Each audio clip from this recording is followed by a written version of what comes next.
പ്രിയ ദൈവപൈതലേ, വീണ്ടും വരുന്നവനായ ക്രിസ്തുയേശുവിന്റെ നാമത്തിൽ എന്റെ സ്നേഹവന്ദനം അറിയിക്കുന്നു. പലരും ദുഃഖങ്ങൾ, പ്രയാസങ്ങൾ, നൊമ്പരങ്ങൾ, ആരോടും പറയാത്ത വേദനകളെല്ലാം ഉള്ളിലൊളിപ്പിച്ചുകൊണ്ട് നടക്കുന്നു. എന്നാൽ പലപ്പോഴും ഇതൊന്നും ഉള്ളിലൊതുങ്ങാതെ വിങ്ങുന്ന മുറിവുകളായി, അവസരം കിട്ടുമ്പോൾ വേദനയായി, ഒറ്റയ്ക്കിരുന്ന് തേങ്ങുന്ന നൊമ്പരങ്ങളായി, കരച്ചിലായി, കോപമായി, വെറുപ്പായി പുറത്തുവരുന്നു. ഇവരെന്തേ ഇങ്ങനെ എന്ന് നാം തന്നെ ചോദിക്കുന്നു. സന്തോഷമായിരിക്കണം, വേദന മറക്കണം, വെറുപ്പ് ഉപേക്ഷിക്കണം, കോപം കളയൂ എന്നൊക്കെ നാം ഇവരോട് പറയുന്നു. ഫിലിപ്പിലേഖനം 4-ാം അധ്യായത്തിൽ 4-ാം വചനത്തിൽ പറയുന്നത് തന്നെ കർത്താവിൽ എപ്പോഴും സന്തോഷിക്കുവിൻ എന്നല്ലേ. എന്നാൽ യഥാർത്ഥത്തിൽ ഇവർക്ക് ആവശ്യമായിരിക്കുന്നത് ഒരു ആന്തരിക സൗഖ്യമാണ്. ദൈനംദിന ജീവിതത്തിൽ വരുന്ന തിന്മ നിറഞ്ഞ സംഭവങ്ങൾ മനുഷ്യഹൃദയങ്ങളിൽ ക്ഷതവും മുറിവും സൃഷ്ടിക്കുന്നു. എന്നാൽ ഇവരെ കണ്ടാൽ പ്രത്യക്ഷമായി കാര്യമായ പ്രശ്നങ്ങളുള്ളവരായി തോന്നുകയില്ലെങ്കിലും അകമേ നീറിപ്പുകയുന്ന സംഭവങ്ങൾ അവരെ കാർന്നു തിന്നുകൊണ്ടേയിരിക്കും. അവ മാനസിക മണ്ഡലത്തിൽ വ്യതിയാനങ്ങളും ശരീരത്തിൽ രോഗങ്ങളും സൃഷ്ടിക്കും.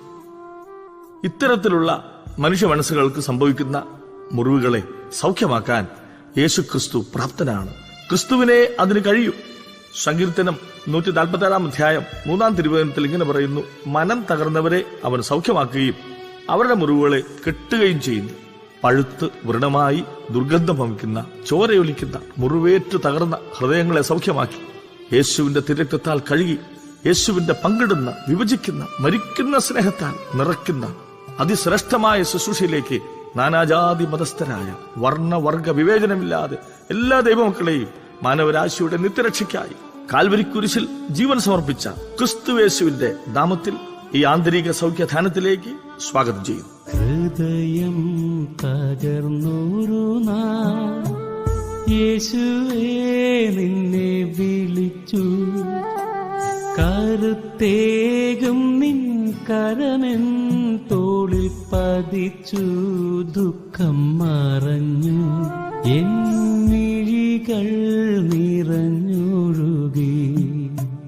ഹൃദയം തകർന്നൊരു നാൾ യേശുവേ നിന്നെ വിളിച്ചു, കരുത്തേകും നിൻ കരമെൻ തോളിൽ പതിച്ചു, ദുഃഖം മറഞ്ഞു എൻ മിഴികൾ നിറഞ്ഞൊഴുകി.